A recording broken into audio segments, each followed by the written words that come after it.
Buying a home isn't just about those granite countertops or a pretty backyard. It's about picking the right house in the right neighborhood. And it's one that fits your life, your goals, and your budget.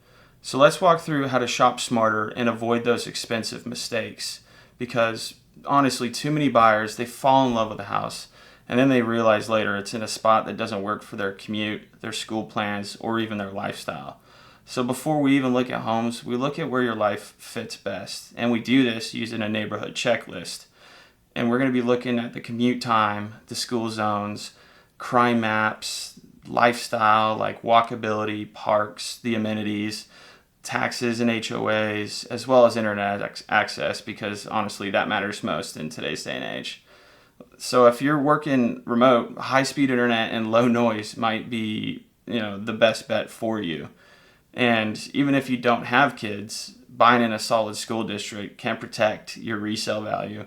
And you can do that by pulling the real school zone maps and crime maps and not just relying on word of mouth or outdated information, because those school districts do change. So make sure you actually go onto the county's website to check it.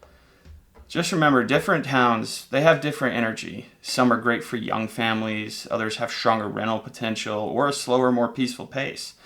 We can help figure that out, by figuring out where you can thrive, not just where you can buy a house. It's important to understand the neighborhood and exactly what you want. This is one of the most critical steps and a lot that gets glossed over, but you got to work backwards from your ideal monthly payment, not just thinking about that giant pre-approval number.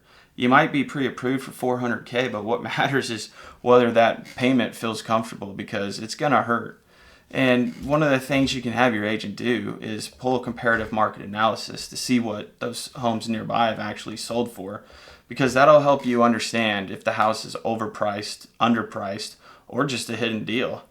If it's priced too high, you're going to risk the appraisal coming in low and wrecking your deal. And if it's not a government-backed loan, it can be pretty hurtful, right? So it's important to make sure you understand what the price of that home is before you put in an offer.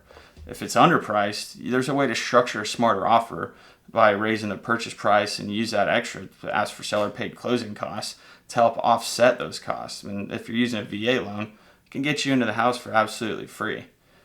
Well, not free. You got to obviously pay those upfront costs for inspections, but it can make it where you don't pay any closing costs.